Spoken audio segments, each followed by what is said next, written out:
दोस्तों, थार के मरुस्थल में अलग अलग आकार के बालू का स्तूप पाए जाते हैं, यानी रेत के धोरे पाए जाते हैं। उनके बारे में अब हम देखेंगे।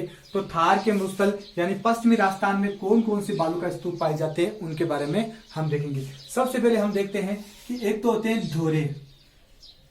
धोरे किसे कहते हैं, प्रश्न बार बार पूछा जाता है। तो लहरदार बालू का स्तूप को क्या कहा जाता है? लहरदार बालू का स्तूप को कहा जाता है धोरे। यानी कोई जैसे कोई ये रेत का कोई बालू का स्तूप है और इसमें इस प्रकार के जो इस लहरे जैसे कोई सरप चला हुआ होता है, उस प्रकार से कोई आकार बनता है, तो उसे क्या कहते हैं? उसे कहते हैं धोरे। तो धोरे किसे कहा जाता है? लहरदार बालू का स्तूप को कहा जाता है धोरे कहा जाता है। उसके बाद में देखते हैं दोस्तों, एक और आता है कि धरियन। धरियन किसे कहते हैं? तो धरियन कहा जाता है स्थानांतरित बालू का स्तूप को धरियन कहते हैं। यानी जो रेगिस्तान का जो प्रसार होता है, बालू का स्तूप एक स्थान से दूसरे स्थान पर चले जाते हैं, उन्हें क्या कहा जाता है? उन्हें धरियन कहा जाता है। यानी गतिशील बालू का स्तूप को क्या बोलते हैं? गतिशील बालू का स्तूप को कहा जाता है धरियन। उसके बाद में हम देखते हैं रेगिस्तान का मार्च। रेगिस्तान का मार्च, तो रेगिस्तान के आगे बढ़ने के या प्रसार को क्या कहा जाता है? रेगिस्तान का मार्च कहा जाता है। तो दोस्तों, एक तो हो गया धोरे। धोरे किसे कहा जाता है? लहरदार बालू का स्तूप को धोरे कहा जाता है। धरियन गतिशील या स्थानांतरित बालू का स्तूप को धरियन कहा जाता है। जबकि रेगिस्तान का मार्च किसे कहा जाता है? रेगिस्तान के प्रसार को रेगिस्तान का मार्च कहा जाता है। अब हम देखते हैं दोस्तों, पश्चिमी राजस्थान में जो थार का मरुस्थल है, थार का जो रेगिस्तान है, उसमें किस किस आकार के बालू का स्तूप पाए जाते हैं? तो ये प्रश्न भी पूछा जाता है। अनुदैर्ध्य पाए जाते हैं, अनुप्रस्थ बालू का स्तूप पाए जाते हैं, बरखान पाए जाते हैं, सीप पाए जाते हैं, पैराबोलिक आकार के बालू का स्तूप पाए जाते हैं, तारा बालू का स्तूप पाए जाते हैं, नेटवर्क प्रकार के बालू का स्तूप पाए जाते हैं और सब पर खापीज बालू का स्तूप पाए जाते हैं। तो अब हम देखेंगे कि कौन कौन से बालू का स्तूप पाए जाते हैं, किस जिले में पाया जाता है और वायु की दिशा के किस प्रकार बनते हैं और उनका आकार कैसा है। तो सबसे पहले हम देखते हैं, पहले जो बालू का स्तूप है वो आ जाएंगे अनुदैर्ध्य बालू का स्तूप। तो अनुदैर्ध्य बालू का स्तूप, इनको और क्या कहा जाता है? अनुदैर्ध्य बालू का स्तूप है ये आप कह सकते हो, इनको कहा जाता है पौना अनुवर्ती भी कहा जाता है। तो इन्हें पौना अनुवर्ती बालू का स्तूप भी कहा जाता है। ठीक है, इनका निर्माण कैसे होता है? तो इनका निर्माण होता है वो होता है वायु की दिशा के समांतर। वायु की दिशा के समांतर होता है, दिशा के समांतर होता है। इनका आकार कैसा होता है? तो इनका आकार होता है वो होता है रेखीय आकार होता है। जैसे ये कोई बालू का स्तूप है, इस प्रकार इनका आकार होता है रेखीय प्रकार के, यानी एक दूसरे के समांतर ये बने हुए होते हैं। ये जैसे कोई बालू का स्तूप है, तो इस प्रकार इन बालू का स्तूप का निर्माण होता है। बीच में से वायु इस प्रकार आगे बढ़ जाती है, तो इन बालू का स्तूप को क्या कहा जाता है? इन बालू का स्तूप को कहा जाता है रेखीय बालू का स्तूप। या ये एक दूसरे कैसे हो गए? एक दूसरे के समांतर हो गए, तो इन बालू का स्तूप रेखीय बालू का स्तूप कहा जाता है। सर्वाधिक कहाँ पे पाए जाते हैं? तो ये बालू का स्तूप सर्वाधिक पाए जाते हैं जैसलमेर, बीकानेर, बाड़मेर और पश्चिमी जोधपुर। इन जिलों में सर्वाधिक बालू का स्तूप है वो अनुदैर्ध्य बालू का स्तूप पाए जाते हैं। इन बालू का स्तूप के बीच में इस प्रकार वायु जहां पर चलती है वहां पर एक रास्ता बन जाता है, जिसे आप कह सकती हो कॉरिडोर बोल सकते हो, कॉरिडोर या गलियारा कह सकती हो। तो यहाँ पर इन बालू का स्तूप बीच में एक रास्ता बन जाता है। तो ये हो गए दोस्तों अनुदैर्ध्य बालू का स्तूप। किन्हें कहा जाता है? जो वायु की दिशा के जो समकोण, वायु की दिशा के समांतर बनते हैं, या पौनानुवर्ती बालू का स्तूप भी कहा जाता है। और इनका आकार कैसा होता है? ये रेखीय आकार में होते हैं, एक दूसरे के समांतर बनते हैं। सर्वाधिक कहाँ पे पाए जाते हैं? तो ये सर्वाधिक पाए जाते हैं जैसलमेर, बीकानेर, बाड़मेर, पश्चिमी जोधपुर, इन जिलों में सर्वाधिक पाए जाते हैं। अब दूसरे बालू का स्तूप देखते हैं हम। दूसरे आ जाएंगे अनुप्रस्थ बालू का स्तूप। अनुप्रस्थ बालू का स्तूप किन बालू का स्तूप को कहा जाता है? जो बालू का स्तूप वायु की दिशा के समकोण पर बनते हैं। वायु की दिशा के समकोण पर कह सकते हो, या आप कह सकते हो लंबवत बनने वाले बालू का स्तूप को कहा जाता है। उन बालू का स्तूप को कहा जाता है अनुप्रस्थ बालू का स्तूप।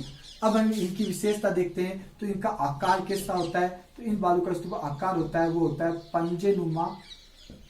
पंजेनुमा या आप कहते हो उल्टे यू के समान।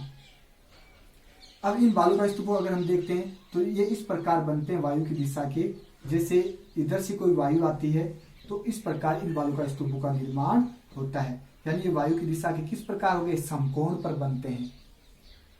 ये बालू का स्तूपों के आगे है वो जिसे इस प्रकार कोई अवरोधक आ जाता है, जैसे कोई चट्टान इस प्रकार आ जाती है, इस कारण से ये बालू का स्तूप इस प्रकार बनते हैं। यानी वायु की दिशा के किस प्रकार बनते, वायु की दिशा के समकोण पर बनने वाले बालू का स्तूप को या लंबवत बनने वाले बालू का स्तूप को अनुप्रस्थ बालू का स्तूप कहा जाता है। ये सर्वाधिक कहाँ पे पाए जाते हैं, तो ये सर्वाधिक पाए जाते हैं जैसे बाड़मेर में पाए जाते हैं, उसके बाद में जैसलमेर में जोधपुर में पाए जाते हैं, और सीकर में पाए जाते हैं, झुंझुनू में पाए जाते हैं। तो अनुप्रस्थ बालू का स्तूप कौन से होते हैं, ये वायु की दिशा के समकोण पर या लंबवत बनते हैं। दूसरी विशेषता क्या है, इनका आकार पंजेनुमा या उल्टे यू के समान है। उसके बाद में हम देखते हैं कि ये वायु की दिशा के समकोण पर बनते हैं और इनके आगे कोई अवरोधक आ जाता है। और क्या विशेषता है इनकी, ये सर्वाधिक कहाँ पाए जाते, तो ये सर्वाधिक जोधपुर में, बाड़मेर में, सीकर में, झुंझुनू में, इन जिलों में सर्वाधिक पाए जाते हैं।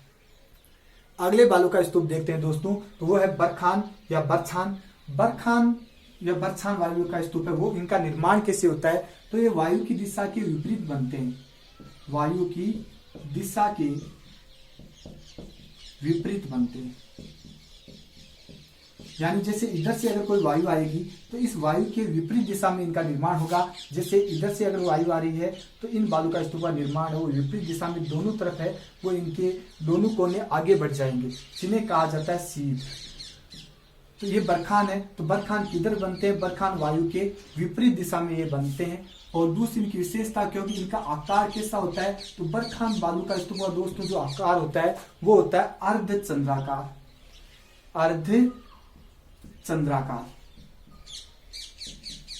और क्या विशेषता, ये सर्वाधिक कहाँ पे पाए जाते हैं, तो ये सर्वाधिक शेखावाटी वाला जो क्षेत्र है या उत्तरी राजस्थान है वहां पर सर्वाधिक पाए जाते हैं, शेखावाटी वाले क्षेत्र में, यानी सिक्कल, झुंझुनू व चूरू में। और उसके बाद में बीकानेर व गंगानगर जिलों में भी ये ज्यादा पाए जाते हैं। तो ये बालू का स्तूप है वो कौन से हो गए, बरखान, यानी ये बीकानेर में पाए जाते हैं, सीकर में पाए जाते हैं, झुंझुनू में पाए जाते हैं, चूरू में पाए जाते हैं और गंगानगर जिले में सबसे ज्यादा पाए जाते हैं। अब हम देखते हैं शेखावाटी में सर्वाधिक बरखान या बरछान आकार के पाए जाते हैं। इनकी विशेषता क्या होती है, तो ये सर्वाधिक गतिशील होते हैं, सर्वाधिक गतिशील बालू का स्तूप है।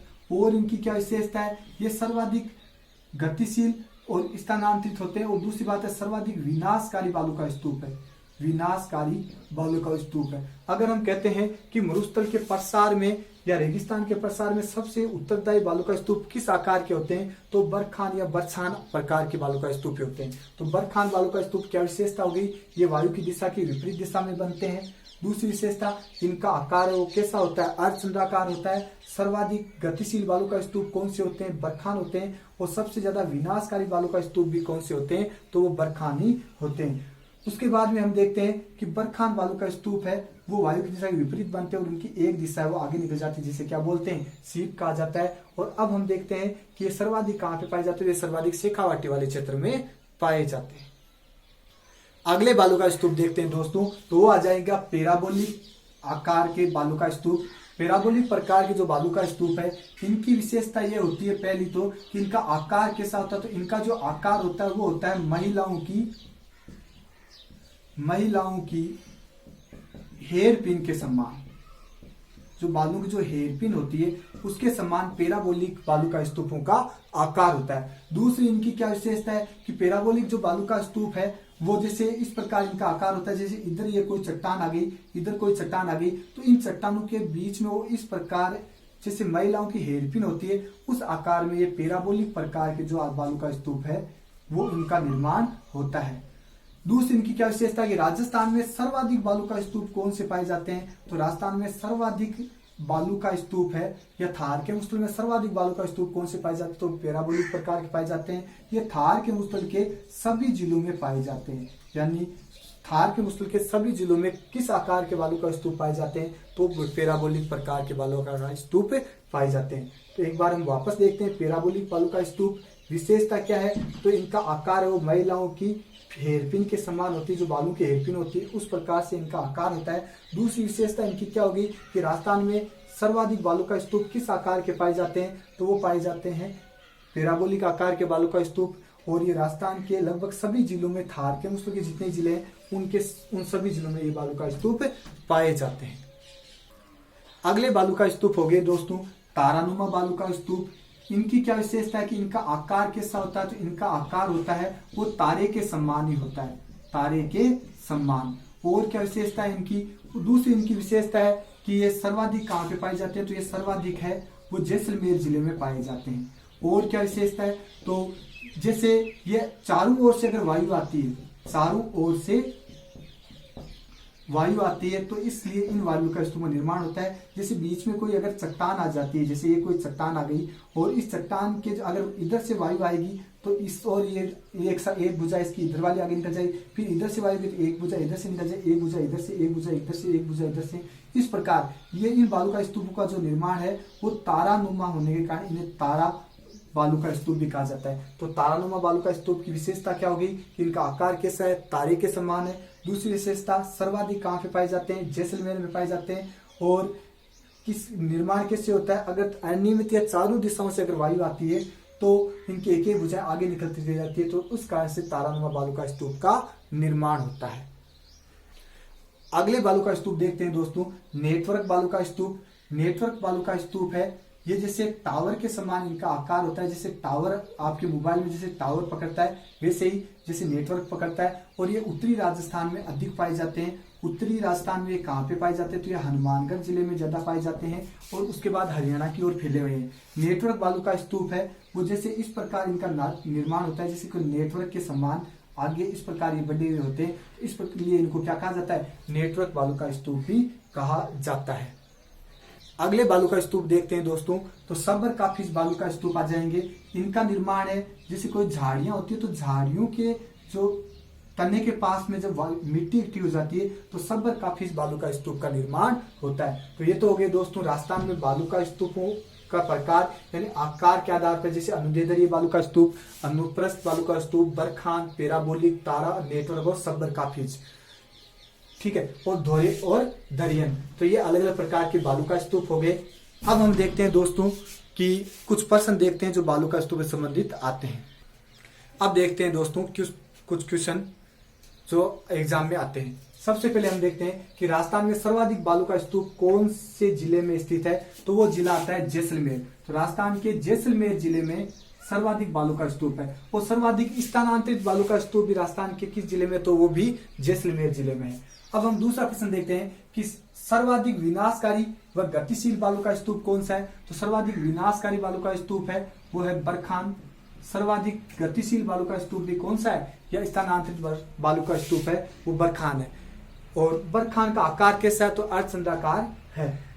उसके बाद में हम देखते हैं कि राजस्थान में सर्वाधिक बालू का स्तूप, राजस्थान में सर्वाधिक कौन से बालू का स्तूप पाए जाते हैं, तो वह है पैराबोलिक आकार के। तो पैराबोलिक आकार के बालू का स्तूप है वो राजस्थान में सर्वाधिक पाए जाते हैं। उसके बाद हम देखते हैं कि थार के सभी प्रकार के बालू का स्तूप कौन से जिले में पाए जाते हैं, तो सभी प्रकार के बालू का स्तूप है वो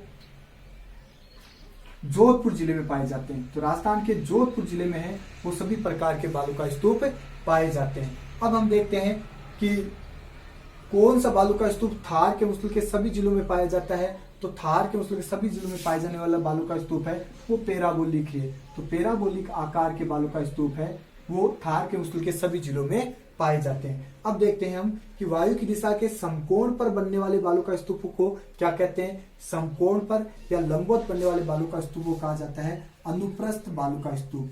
अनुप्रस्थ बालू का स्तूप। अगर पूछ लिया जाए कि रेखीय आकार के बालू का स्तूप कौन से होते हैं, या वायु की दिशा के अनुदिश या वायु की दिशा के समांतर बनने वाले बालू का स्तूप कौन से हैं, तो वो है अनुदैर्ध्य बालू का स्तूप। तो ये तो हो गए दोस्तों थार के उसमें पाए जाने वाले बालू का स्तूपों के आकार व प्रकार। नेक्स्ट टॉपिक में हम अगला टॉपिक पढ़ेंगे और